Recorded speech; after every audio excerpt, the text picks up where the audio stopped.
A mural meant to highlight one community's diversity was defaced twice just days after the artwork was completed. This mural is entitled "Home is Where We Make It." It was completed late last week, but by Saturday it was defaced twice. Anthony Redmond had watched as it was being painted. People were stopping by, talking amongst themselves in community, and they were just, it was like a nice social atmosphere when she was doing it. And to come back and see this is terrible. Highland Park police are investigating this as a case of criminal mischief. People need to learn how to accept change a little bit more. The artist behind the project told me she's startled, adding many people said kind things during the installation. However, many people said hateful things. I was referenced as a racist and a Nazi by individuals who approached me while I was working. Public art can often be a mirror for a community, and if you're in this community and don't like the reflection of your home, now is a perfect time to stand up against any hatred. This mural was meant to highlight recent resettlement efforts for asylum seekers and refugees and serve as a reminder of the town's welcoming history. Many now here left frustrated with what's happened. That's a hate crime. That's a hate crime right there. I'm shocked. Let's put it that way. I am shocked. I don't think it's representative of the community or the people that live here at all. The Council on American Islamic Relations condemned the graffiti. CAIR has little to do with this story. They don't know who did this or why it was done, and it's like so many of CAIR's TV appearances, simply their reaction to something reported in the news. CAIR says bias incidents in New Jersey have been on the rise. It's just to drive a wedge between people. And it's just not right. The one bright spot has been the community response. We didn't have to point it out to anyone that this was a problem. The local community understood that from the very beginning. Over the weekend, more than 100 people came out for an impromptu rally to show their support for the artist, the mural, and what it stands for. Frankly, including CAIR in a broadcast is lazy journalism. Let's look at another report on the defaced mural that doesn't include CAIR. Arrest in a case of vandalism in Highland Park. This is the mural that was defaced there with a message of hate just one day after it was completed. Repair in progress. That's what the banner reads, the one placed over the vandalism that was spray painted 1 week ago on this very mural here in Highland Park. And yes, tonight police are telling us they have made an arrest and they've identified this man who damaged the mural. And in fact, he lives right around the corner, right here in Highland Park. In the cold and rain, a banner depicting the original work was placed over the vandalism on the mural. To be clear, this mural, when created, was not about diversity of this community, which may have been assumed. This mural was created to highlight the works of a local organization, Interfaith Rise, and their effort to help refugees with resettlement here in the U.S. and New Jersey.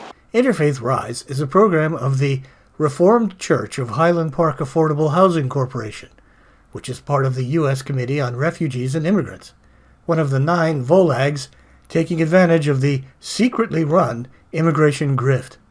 But the program is centered around caseworkers. It's done quietly so communities don't reject the newcomers.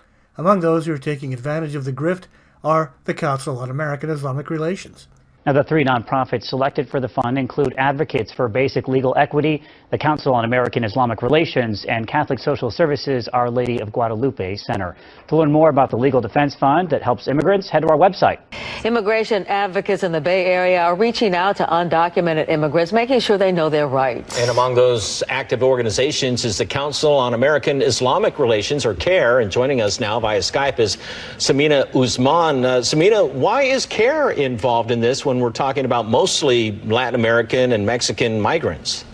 Well, actually, I mean, people who are undocumented, it doesn't necessarily mean that you are from the Latin American countries. It's also, there are people who are undocumented who are from the Asian Pacific Islander communities as well. So this affects people globally, and it's a civil rights issue. We want to make sure that people know their rights. We want to make sure that people are prepared if they are encountered with such ICE agents. We have some unique connections in the Muslim community in Oklahoma that we are so excited to bring to bear to serve this vulnerable group. Here is Nihad Awad at a pro-refugee rally with Reverend John L. McCullough, head of the Church World Service, another one of the VOLAGs. We wanted to create a beautiful image that shows that we here in Highland Park welcome them and celebrate them. But some, including one man in particular, did not agree. Police say 54-year-old Thomas Santo, who lives in town, vandalized the work twice. First in the morning of the 29th, police say he painted USA over it. Then in the evening, he allegedly painted 2 Stars of David. Santo is being charged with bias intimidation and criminal mischief. Daniel Swern is with the group behind this project. He says the artist who painted the mural was harassed 3 times by passersby. In each case, they complained that there was a lack of white representation within this mural. And we have learned that not one of those who harassed the female artist was either Jewish nor Mr. Santo. Concerning this act of hate, Chief of Police Rick Abrams said, Highland Park prides itself on its diversity and acceptance of all, and this act struck at the heart of what we stand for. Councilwoman Elsie Foster told me, I find it repulsive that someone desecrated something that was really beautiful. I'm so proud of the police department and work that they did. The people on the mural represent those who have come from Northeast Africa and the Middle East in a specific area around the Red Sea. And then the constellations you see above reference the part of the sky directly above the Red Sea, connecting Syria and Eritrea. That's right, this is not an American group. This is a Syrian and Eritrean group. And if you object to any of it, they will declare you a criminal with the smiling approval of the Council on American-Islamic Relations. The mural will be given a clear coat to ensure that it'll never be damaged in the future.